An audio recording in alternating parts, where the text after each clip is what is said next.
Second week that we have an artist here to share their work and to talk with us about it and how it relates to their spiritual lives and how we can talk about it theologically. So we're going to get to all that shortly.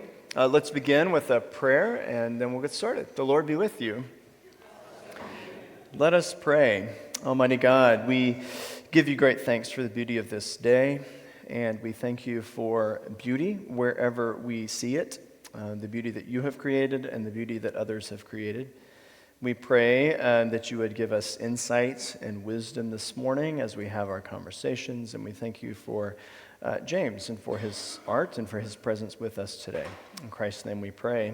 Amen.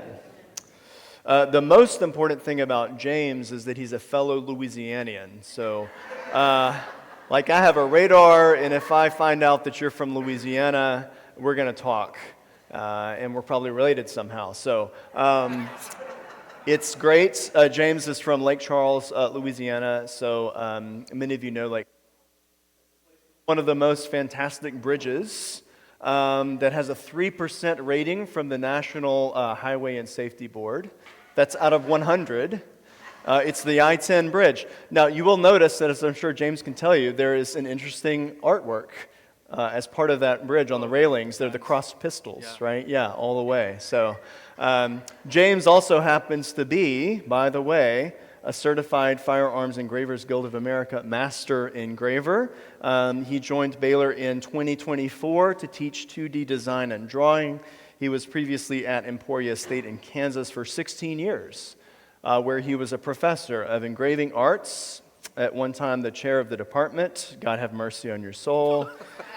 And the interim dean, that's even worse, of the School of Visual and Performing Arts. So, I'm just glad you're here. Thank you. Yeah. Anyone who can make it through higher ed administration is a saint. So it's great that you're here with us. James has a BA from McNeese State, so that's the hometown college there in Lake Charles, an MA from Bradley, and an MFA from the University of Florida. Without any further ado, James, thanks for being with us. Thank you, Andrew. Okay, I can hear it. Oh, nice. All right. Thank you for the invitation to come out to speak about my work. Fran, are you videoing me right now? To speak about my work, and thanks for taking the time to be here to listen to me talk about my work. At any point, you can come up if you want to get a closer look at some of the work that I'm going to talk about that's up here. Because it is a bit of a challenge to have on the screen, so I have actual works here, so you can get a sense of what they look like in person and the detail that was put into them.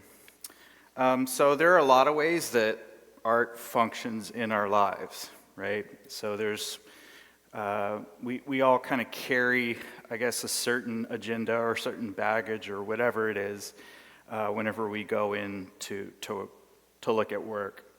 And we're looking for certain things. So we can be drawn to work that communicates the beauty of the world, and that's perfectly fine. We can be drawn to work for the technical reasons.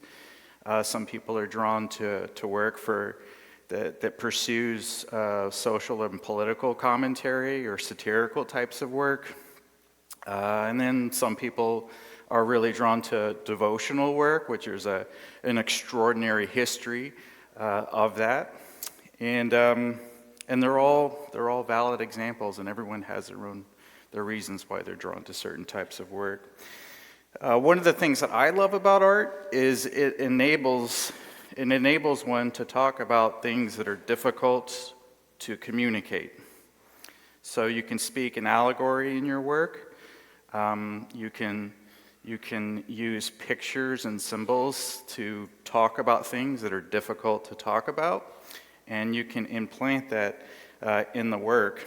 And in some ways, it can function as an artifact of history, of your personal history. And you're able to get those challenging thoughts out of your mind. So my process is, I would say, give or take 80% planned and then 20% let's see what happens in the work. I don't like planning everything out because I think the process of making is a journey in of itself, and there's a lot of contemplation that goes into that. So the work my primary area of work is metal engraving. I do lots of other things, but I'm just going to talk about metal engraving today. And basically what that is you see the little tool there, and there's a plate. I actually have that plate here and an impression from it if you want to look at it later in the front down here. But you're using that tool to carve little tiny lines into a plate. In this case, it's a piece of zinc. It's a 4x4 piece of zinc. And it's a buildup of lines, right? And then once you have completed that, you ink it up and then run it through an intaglio press. I have a few more examples of gravers that are up there.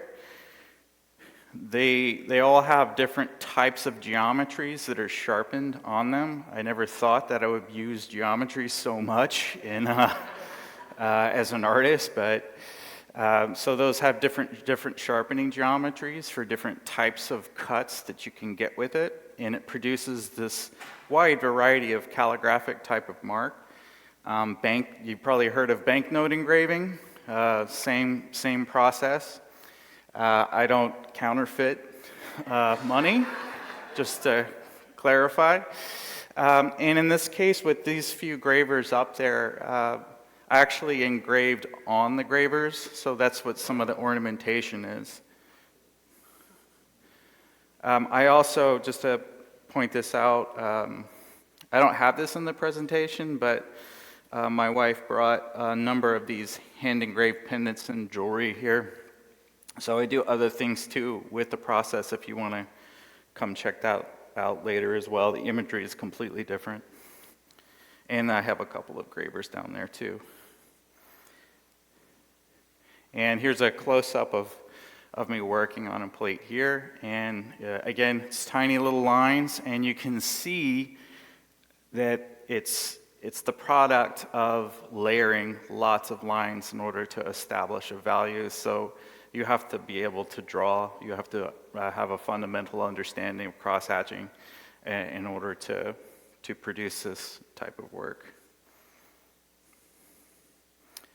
And here there's you can see here I'm putting it in, I'm printing, so you can see a plate, and you can see I'm putting paper on top of it. And then in the next image, I'm putting felts on top of it. What's obscured by those felts is a steel cylinder that's going to squish all that. So it's a little print sandwich, and you're essentially embossing the paper and taking the ink out of the grooves in the same process. And my former colleague, John Decker, is back there helping me out. He also makes prints.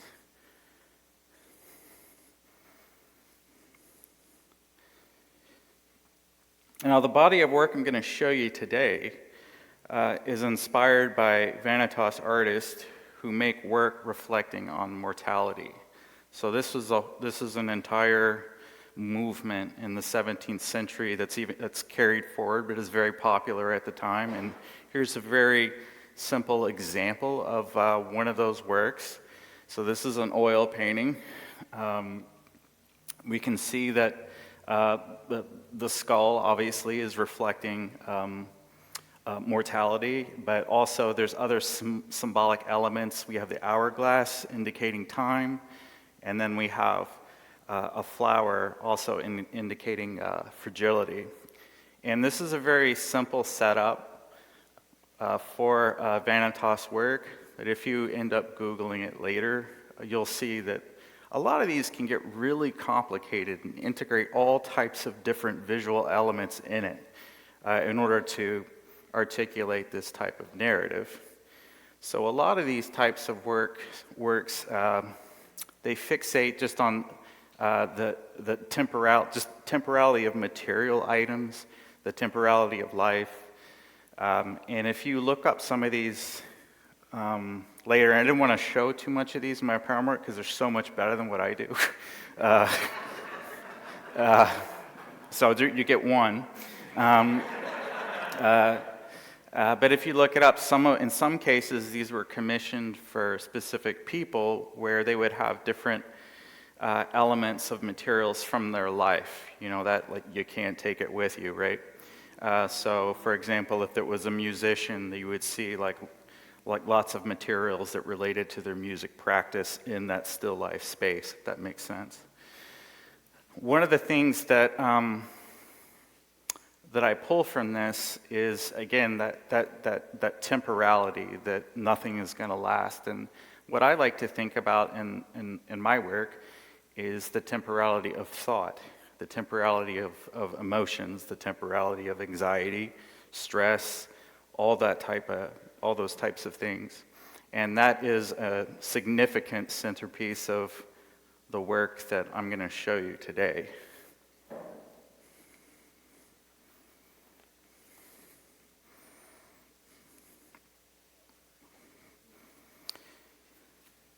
So the first work that I have here, titled Forgiveness and Redemption, you see the title actually engraved into the piece, and I only have a couple that are like this. But it's a reflection on feeling that in spite of one's efforts to actively be a better person, that it can be spoiled by one's inclination to not forgive themselves, due to, for lots of reasons, but one of which is the burden of guilt, right? And the fly references the popular passage of Ecclesiastes 10:1, dead flies cause the ointment of the apothecary to send forth a stinking odor. So a small defect spoils something valuable, right? So, or is a source of annoyance. So in trying to consider my own redemption and aiming to be a better person, live a better life, my flies are unforgiving and overthinking. And then the gag in the mouth is a repeated theme in my work, where it's the fear of irredeemable judgment for not using the right words, the right time, or the lingering anxiety of those not really interested in listening to what you have to say. Just for a little, in each one of these, I'm going to give a little bit of background of what was going on at the time. This was produced in 2021, but leading up to that, in January of 2020, my stepfather passed away very suddenly, and this made me reflective of my own priorities of how I want to live my life, and to someday be closer geographically to my parents in Lake Charles. So obviously, the world was dealing with a lot of uncertainty at the time. We were experiencing a global pandemic with a lot of no answers, lots of questions at the time, and a summer of intensity, right? And a lot of that caused a deep concern for me in the course of humanity. So that's kind of like the mental backdrop of some of my thoughts that led to this particular work. And in some cases, again, 80-20 in terms of the planning, some of these things just kind of come together as I'm reflecting and working, and this is no different than the rest. And give you a little bit of detail shot there so you can get a better sense of how the line work is layered. This is, for me, I hadn't worked quite at this scale. Typically, I work very small. The print itself, this particular one is 12 by 18, so for an engraving that's large, for a piece of art, it isn't. All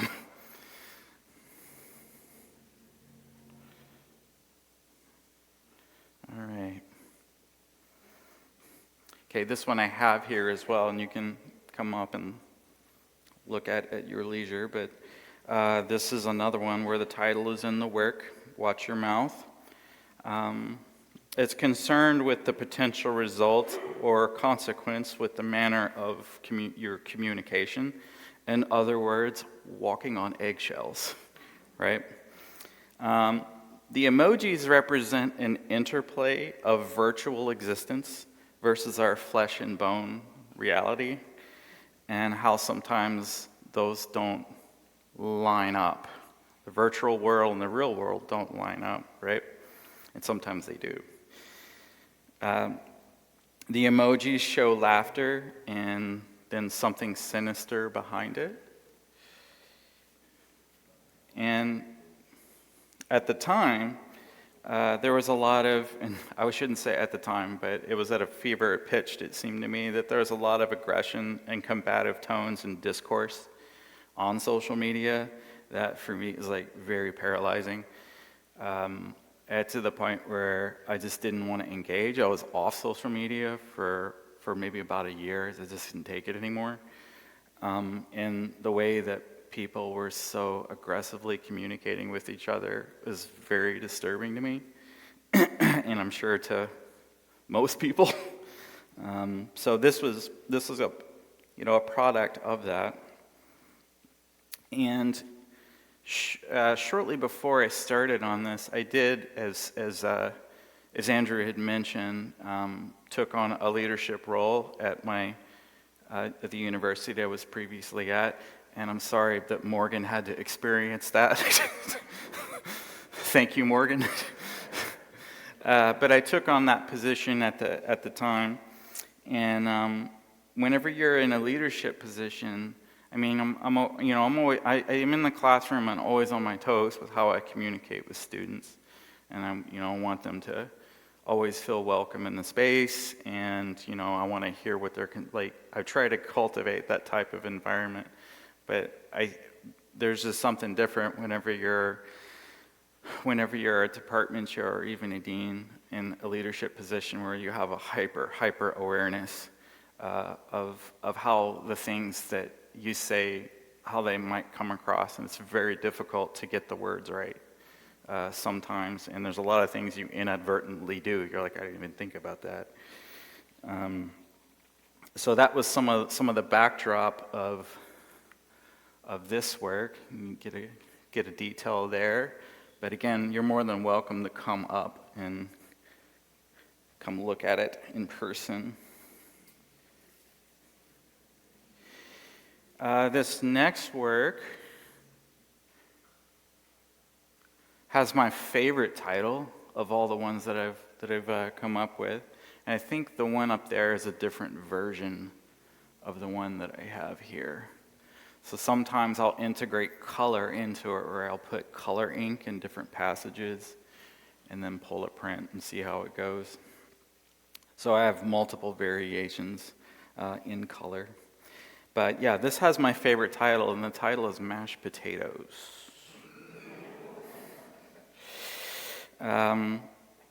It deals with optimism being maintained and keeping a steady path in spite of adversity. Those are the things that I was thinking about when I made it.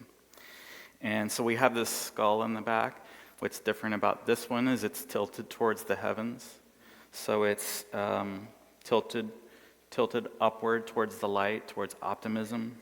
We have these flowers, these columbines that are coming out of the nose, and Fran had just purchased these, so I grabbed some and put them in there for the still life, which represent growth and newness and future, all going upwards. And then I'm going to get a little closer here.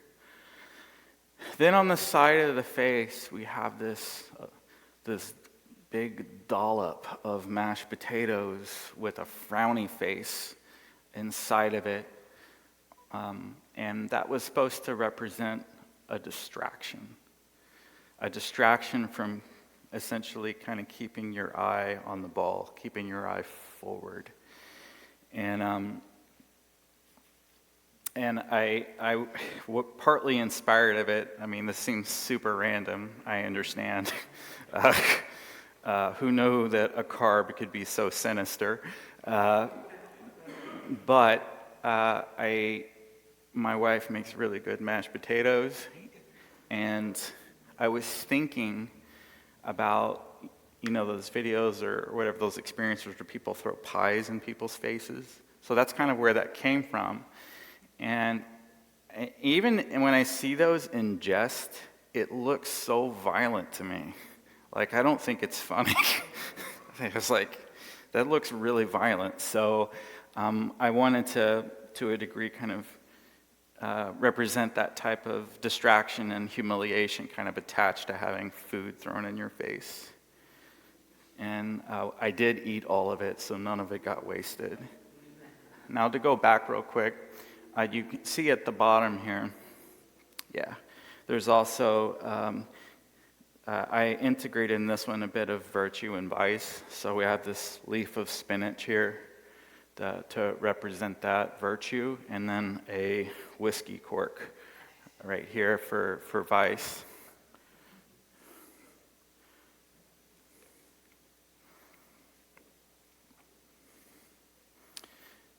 And this next one, I've never done this before, but this is actually a sequel to this one. I had a bigger budget for this one. I had the same budget, actually, for this one.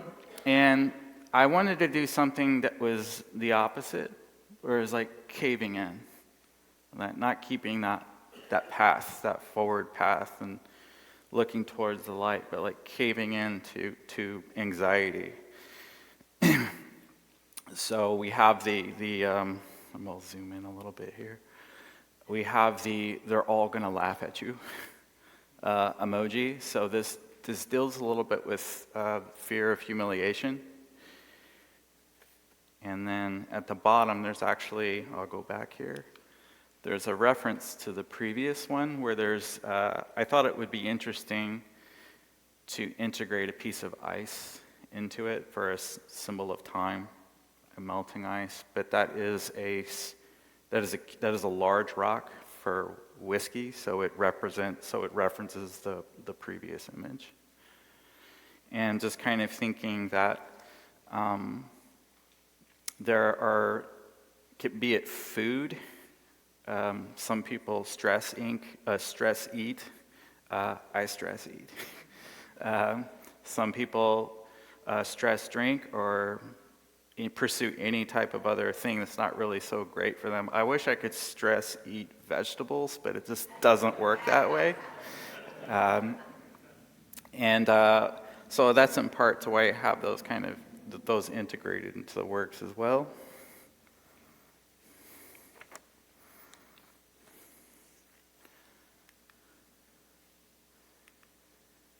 Okay, this next one looks a little different because the process, this is the only one that I have in here. It's not an engraving, it's a linoleum cut, so it's a relief print, but it's the same theme.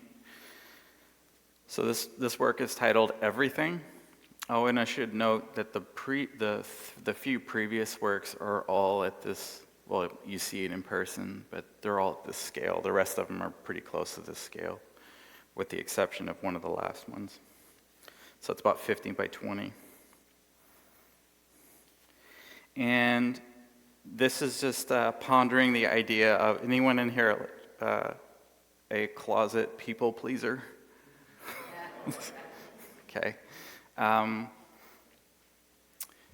So this kind of deals with that, right? So I was just thinking a lot about the idea of trying to make everyone happy, and that feeling that no matter how hard you try or whatever it is that you do, someone's going to be mad at you, right? And for a period of time, the divisiveness and the rage online, I said I was off for a while, but for a long time, I didn't post anything. I just avoided it altogether. And I find myself still oddly apprehensive to even write something nice on someone's page because I'm like, is that going to make someone mad? Is that going to seem passive aggressive? I don't know. Get a close up there. So lots of heavy cross hatching, and then has anyone done a relief print in here, linoleum cut before? Okay. So y'all looking at this like that was really. I used the magnifying loupe to do that.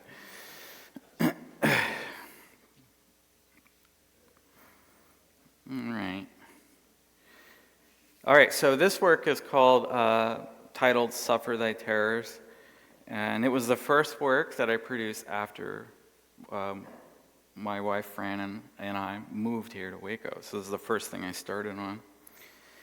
And it deals with fear and anxiety, being in a new place and starting over, and then leaving behind everything that we had done, or done over the last 16 years. It's a leap, right? And the flies, I have two little flies on here, and I don't know that I did a good close-up, but you can see at the bottom there, these two little flies. And one is an emoji, and one is based off of a real fly. And what I was trying to do here was show the challenges attached to the discernment of real problems versus problems I make up. Anyone do that? Okay. So that's kind of what this is about. And the little scrolls in there reference what I had been teaching for the last 16 years. Where I was before, I taught metal engraving and I taught scroll work. This is a very popular style of ornamentation that you usually see on, it can be on firearms, it can be jewelry, like all types of stuff. I have some of those down here. So that references a little bit of the past, my past experience doing that type of work and leaving that behind.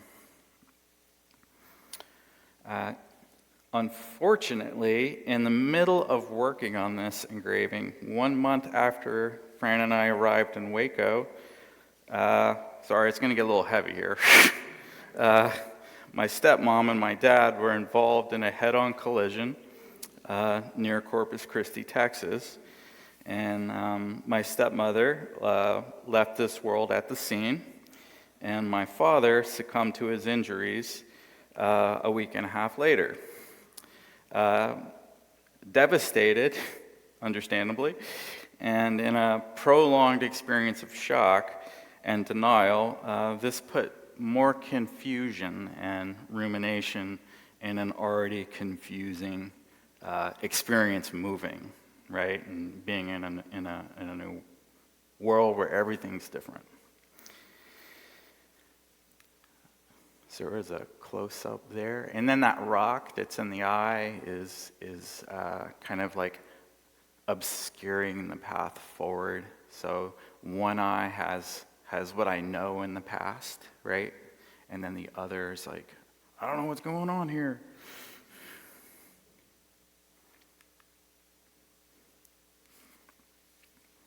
And this is the final work that I'm going to show to you. This work is titled In the Bitterness of My Spirit, and actually comes from Job 7:11. I took that line from that. And 7/11 is the day that my father passed away, so that's why I chose that one. This is an ongoing observation of the complete randomness that is grief. There's ongoing and persistent confusion attached to this experience. I kind of wanted like an itinerary of how this was going to go, and that's not how it works, right? It's super random, and I have these patches of memory that randomly will present themselves. The figure that's this, I'll zoom in a bit here. That figure that's above that skull there is this. It's this visual manifestation of a nonsensical cluster of emotions and unpredictable resurfacing of memories. And I integrated little emojis on there because one of the things that really stuck out to me in this whole process is like I felt so strange having to post about it. And I recall that my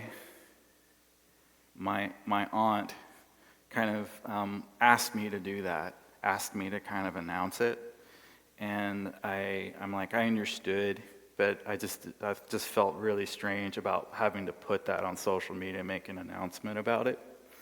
And then these digital types of reactions to something like that. So it's a huge cluster and mixed bag with that kind of experience. While leaving all the stuff that I knew behind, and I do not romanticize it. There were good things, and then there were bad things, and there is an extraordinary opportunity to be here, and I am thrilled that I took it, and I've met a lot of amazing people. So I'm very thankful for my wife for putting up with me, and then my Baylor colleagues who have been amazing and supportive, and to Andrew and Aaron for talking to me about this, the experience that I had shortly after. They just met me. I'm like a total stranger to them, and they took the time to meet with me. So I'm very thankful for that. When we don't have anyone to talk to so much, like a handful of people to talk to in the community. And then there's that part. It's like I don't want to burden people either with my mess. So the future work that I'm going to do is really, I've already started on some other pieces that are kind of part of this journey, and I think that the next one I'm working on, so it's like they're progressively getting stranger, and we'll see where it goes. I think they're interesting, but I'm looking forward to seeing where that journey takes me. So thank you, everyone. If you want to see what I'm doing, that's my Instagram.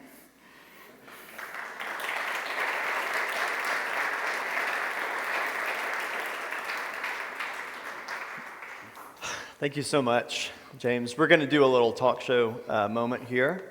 And then in a few minutes, if we have some extra time, we'll take questions from you all as well.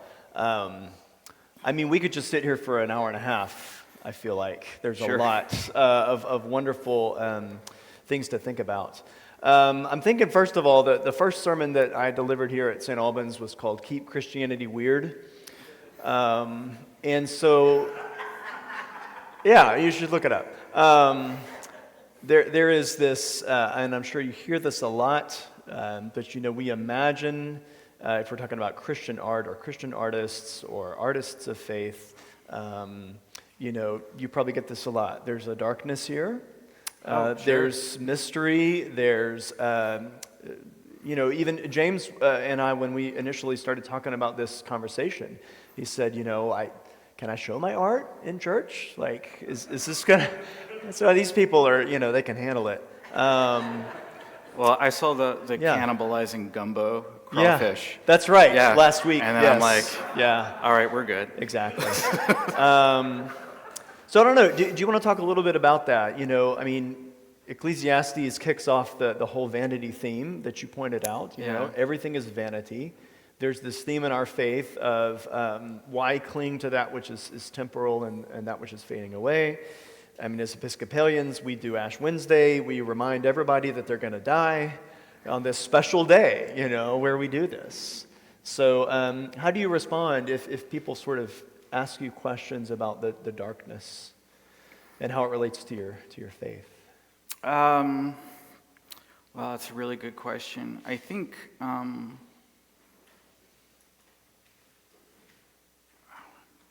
I don't know that I've ever been asked that, so I'm actually having to kind of work through that, and that's fine. Yeah. I expected this. No, when Andrew and I spoke, or when we emailed, I told him there's probably things I've never been asked before and I want that, even if it's in front of all you. Yeah. I think that probably the book that I've been the most attached to, maybe in the last 3 or 4 years, is Job, actually. Mm-hmm. So whenever there was the Evensong last fall, Fran and I went to all of those because I was really taken into that book because it's an exploration of suffering and the meaninglessness that can be perceived that's attached to it. And the first time I had heard anything about that, well, I'd heard of the book, but an actual reference to it, and I'll remember the year was 2013. I was looking up the law of attraction.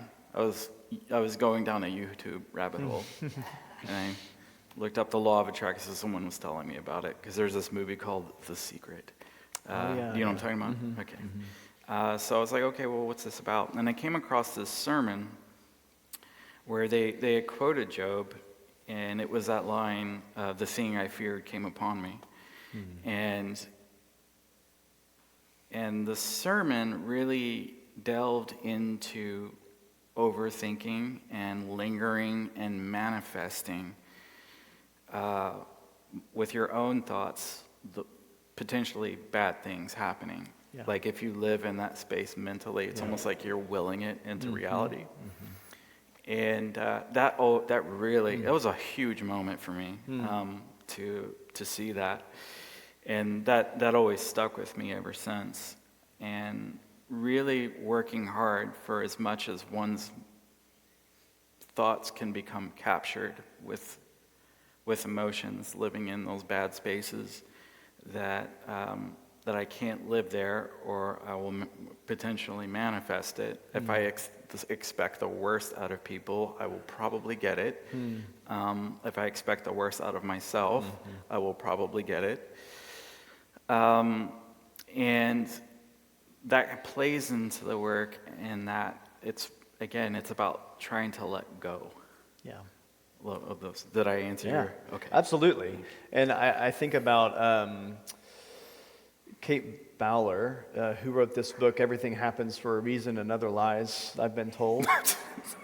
And she even includes in her appendix, 8 things that you don't want to say to people who are grieving. And they're all things I'm sure you heard, right, when your dad died. Possibly, yeah. About, God needed another angel in heaven and this kind of stuff. That people intend, they have good intentions, right? They want to help. They don't know what to say.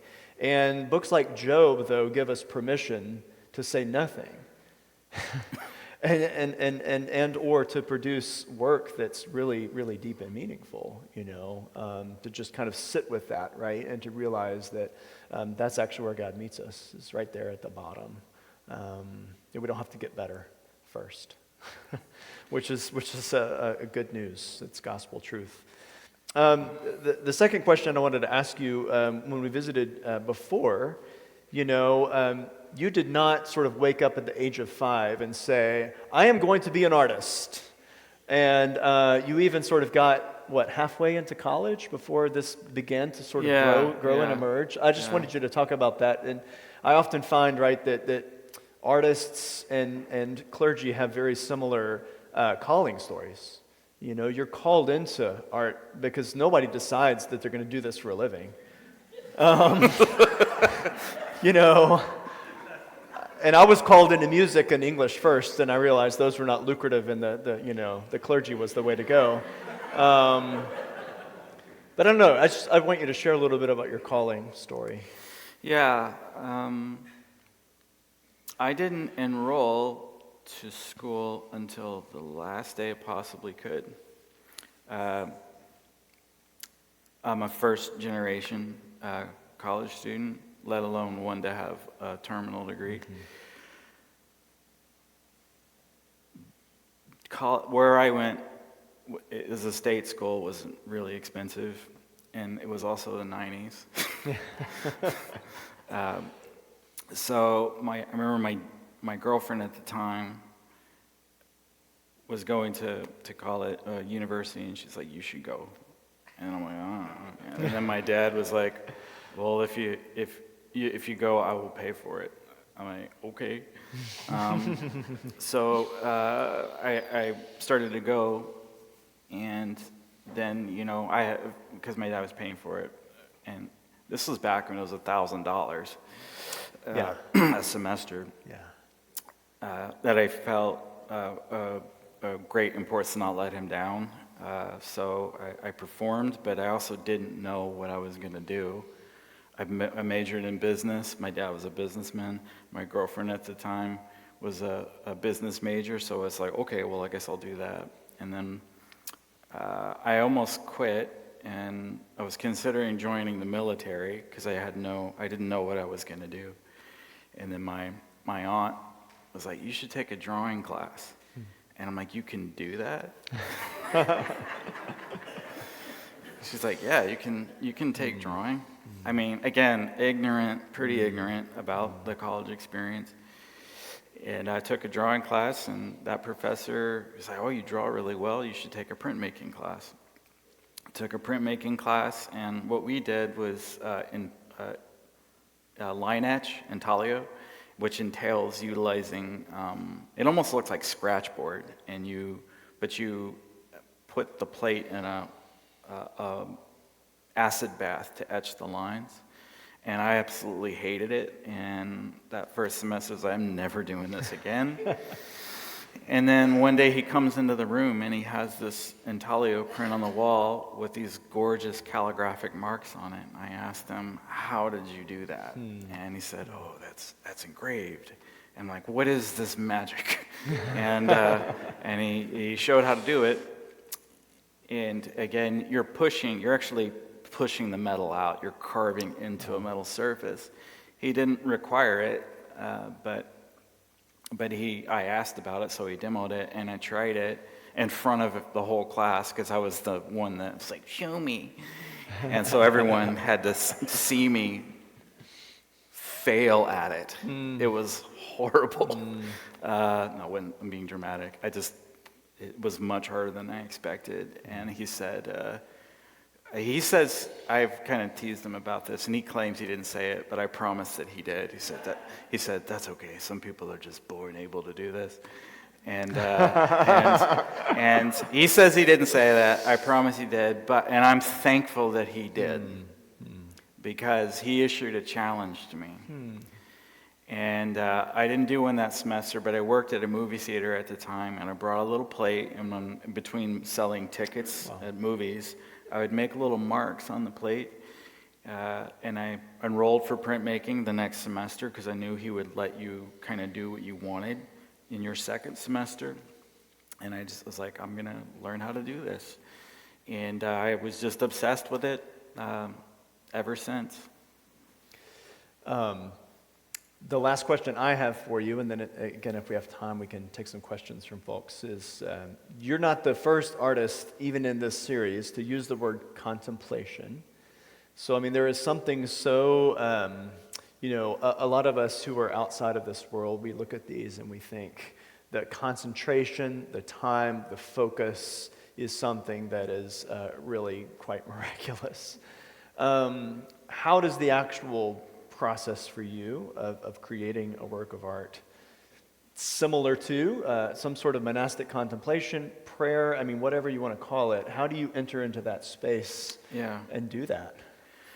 So for me, the stages entail, okay, once I have the composition completely arranged and my visual source that I'm going to use to do it, then I can start.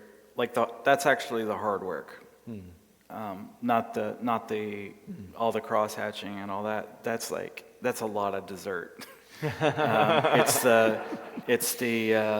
It's coming up with the composition. So I'm dialed in to using the principles of design to make sure that it looks okay. Once that's done, and I'm just going through the process of cutting, and it's all mapped out, then that journey starts, and then I'll get into varying headspaces, and a lot of times I don't listen to anything. Sometimes I'll have a podcast on or whatever, but a lot of times I don't listen to anything, and I'm just with my thoughts, and it's on its own journey.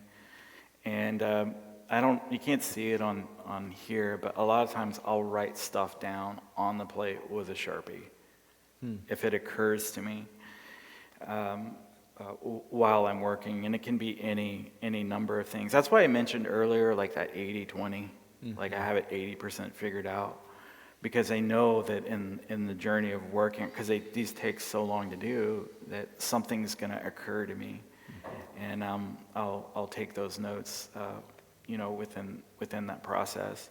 And then there's just a lot of, because you're sitting so long with it, there's a lot of reflecting on how to work through problems.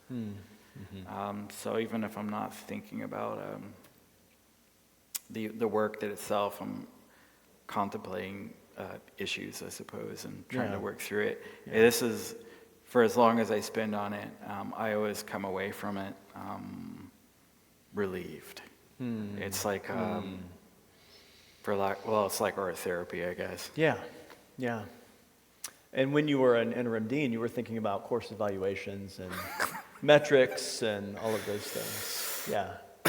Oddly enough, I do have a mind for that. I just don't like doing it. That's great. I'm glad that some people do. Any questions that you want to ask Linda? One picture you have where you have the flower with this fertility, and the hourglass where it says time is running out. Yeah. And then the skull. How do you know when you're really done? I mean, that's kind of a wide range of fragility to time passing to the end. How do you know when you're doing something like that it's really done? That I finished the artwork? Yeah, that you really know that everything you wanted to say is in that piece. Yeah. Oh, wow, that's a really good question. I kind of go back to, again, it's that 80-20 thing, because I know that's quite, I'm glad you brought that up, because I'm going to go back a little bit, and I wish I would have, now I have the opportunity to mention it, because I was thinking, I didn't mention this. But how do I know when it's done?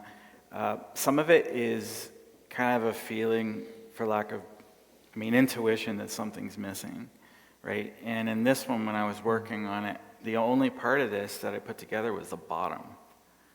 And I'm like, there's what's missing, and then I thought about what's missing in a lot of my stuff. And as I'm looking through my past work, it's like, that's all kind of a bummer. I don't walk around like you. See the works. This guy must be great at parties. Like I don't walk around like that. It just comes out in the work, right? Yeah. And I'm like, well, there needs to be. Because I have faith, and I believe in optimism, and I believe in moving forward, and a light coming later. So I need something in there to indicate that. So I was kind of mulling through it, and I remember I was looking in our backyard, and there were all these monarch butterflies, and I guess where we were, either I hadn't noticed them or we just didn't have them in our backyard, but that was a big part of my youth, catching those when I was a kid. And it just made reference to those times of optimism and innocence and, just like transformation and moving forward. So, it's a good question. I hope I'm done, but here's the thing: it's a good thing to not be done, because then there's something.